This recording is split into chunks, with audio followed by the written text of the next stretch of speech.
बरोबर. तर त्या 2012च्या त्या केस नंतर 2013 पासून मुंबई पोलीसमध्ये निर्भया पथक आहे, जे की फक्त महिलांसाठी 24/7 अवेलेबल असतं. 24 तास म्हणजे माहिती आहे आपल्याला, अगदी रात्री 12 ते सकाळच्या पहाटेच्या 6 वाजेपर्यंत.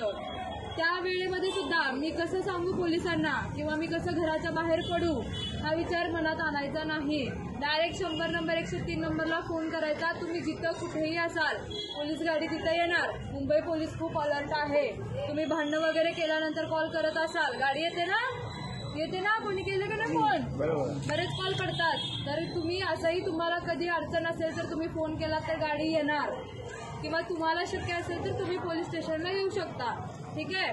तर आता तुम्हाला मी थोडक्यात एक केसेस सांगते आणि त्याचे लॉ पण सांगते की आपल्यासाठी IPC मध्ये काय काय प्रोव्हिजन केलेले आहेत.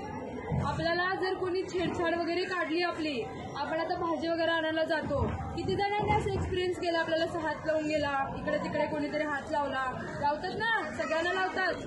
आम्ही पण सिव्हिल ड्रेसवरती असतो तेव्हा एक्सपिरियन्स केलेले आहेत. पण तुम्ही कोणी विचारलं का की तू का केलं असं? तो सॉरी बोलतो, निघून जातो. तुम्ही विचारलं का केलंस? त्याला घेतलं चौकात, 4 लोकांना गोळा केलं? नाही केलं, नाही करत आपण. आपल्याला कुठे तेवढा वेळ आहे. तो हात लावतो, अजून 4 जणींना निघून जातो. मग आपण त्याला सोडून द्यायचं असंच? तुम्ही जोपर्यंत त्याला घेऊन येणार नाही, हे प्रमाण कमी होईल का? मला तुम्ही सांगा, प्रमाण कमी होईल का? नाही होणार. तुम्ही अवेअर व्हा, तुम्ही त्याला घेऊन या पोलीस स्टेशनला. ह्या सगळ्या छोट्या छोट्या गोष्टी आहेत, पण तुम्ही जोपर्यंत इनिशिएटिव्ह घेणार नाही त्या गोष्टी बदलणार नाहीत. बरोबर आहे? समजतंय मी सांगितलेलं? त्यामुळे जर असं कधी वाटलं की कोणीतरी मुद्दाम आपल्याला हात लावलेला आहे, मुद्दाम आपल्याकडे सारखं सारखं बघतो आहे, घेऊन यायचं त्याला, चल म्हणायचं पोलीस स्टेशनला. ठीक आहे. किंवा आता एक एक्झाम्पल सांगते. भाजी आणायला एक गेली होती महिला, ती म्हणते की टोमॅटो कसे आहेत, तर त्यानंतर तो म्हणतो, म्हणजे त्याने किंमत वगैरे सांगितली, पण ती बोलते नरम आहेत थोडे, जरा कडक दाखव. मग तो त्याच्या सोबत जो मित्र होता त्याला म्हणतो की कडक पाहिजे त्यांना बाजून, म्हणून तो हसतो त्यांच्याकडे बघून. मुलींना भाषा समजते नाही, तिनं मग त्या लँग्वेज वरती त्यांनी हसून म्हणजे कमेंट करून हसले ते. तिनं सरळ त्याला घेऊन आले पोलीस स्टेशनला. त्याला बघितलं आम्ही काय करायचं ते. मग ह्या छोट्या छोट्या गोष्टी आहेत, जोपर्यंत तुम्ही पुढाकार घेणार नाही हे प्रमाण कमी होणार नाही.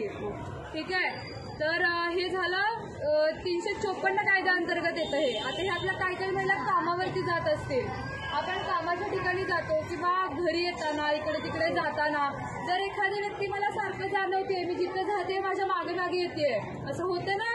एखाद्या व्यक्तीला आपण आवडत असेल तर आपला पाठलाग करणार सारखं सारखं. खास करून मुली ज्या 15 ते 20 वर्षाच्या वगैरे आहेत, सारखं त्यांच्या मागे मागे जायचं तर छान दिसते म्हणून, किंवा तिला बोलण्याचा प्रयत्न करायचा, तू छान दिसतेस, तुझ्याशी मैत्री करायची आहे. शाळेतली मुली सुद्धा. त्यामुळे आपण आपल्या मुलांकडे जास्त लक्ष द्यायचं.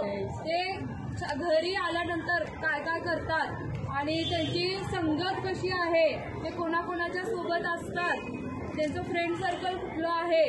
बरोबर आहे? पटते मी सांगितलेलं? आपली खास करून मुलगी सुद्धा काय करते, कोणासोबत बोलते का, बोलण्याबद्दल दुमत नाहीये, पण मुली काय करतात हे तुम्हाला थोडक्यात सांगते.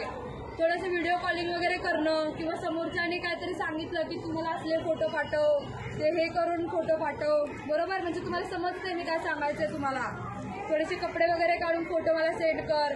मग ह्या प्रेमात आंधळ्या असलेल्या पोरी काय करणार, फोटो पाठवणार. किंवा व्हिडिओ कॉलवरती काहीतरी त्यांच्या प्रायव्हेट रूम असतील तर तिथं काहीतरी करत बसणार आहे उद्योग. बरोबर? स्क्रीनशॉट मारायला किती वेळ लागतो व्हिडिओ कॉल केल्यावर? मग ब्लॅकमेलिंग करणार परत, तुझे हे फोटो मी व्हायरल करेन, मग तू माझ्यासोबत राहा, नाहीतर मी तुझ्या घरच्यांना सांगेन. मग जबरदस्ती चालू होते ना, इथून ब्लॅकमेलिंग चालू होतं ना.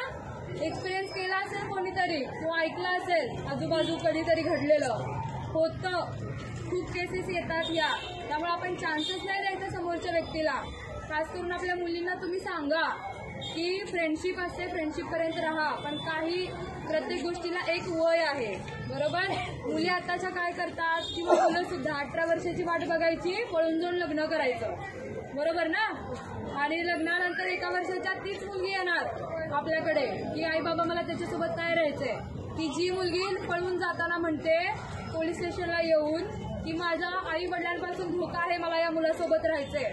बरोबर? असंच करतात मुली. मुली. मला आई वडिलांसोबत नाही राहायचंय, मला ह्या मुलासोबत राहायचंय. आम्ही बघितलेलं आहे, असं येऊन स्टेटमेंट देतात आणि मला आणि माझ्या नवऱ्याला माझ्या आई वडिलांपासून धोका आहे. ज्या आई वडिलांनी तुम्हाला जन्म दिला, मोठं केलं, त्यांच्यापासून तुम्ही धोका आहे म्हणून सांगता. आणि 1 वर्षाच्या त्याच येणार की हा शिवीगाळ करतो, मारहाण करतो, मला याच्यासोबत राहायचं नाहीये.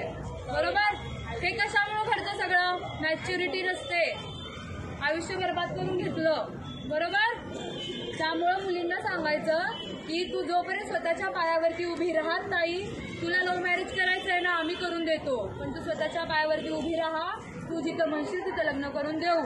ते पळून जाण्यापेक्षा हे चांगलं आहे. बरोबर आहे? समजतंय?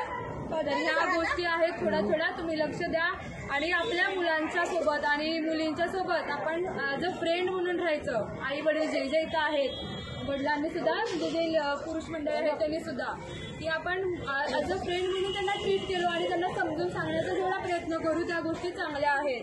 त्या अभ्यास करत नाही म्हणून आपण ओरडा करतो, बरोबर आहे, पण तो पण एका लिमिटपर्यंत केला पाहिजे.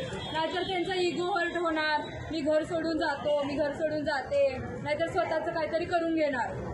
मग सुसाईड खूप सोपा मार्ग असतो. बरोबर? 18-20 वर्षाची मुलं खूप सुसाईड करतात. आम्ही स्वतः स्टेशन हाऊसला मी 18 वर्षाच्या मुलाचं सुसाईड घेतलेलं आहे, पहाटे 3 वाजताचं.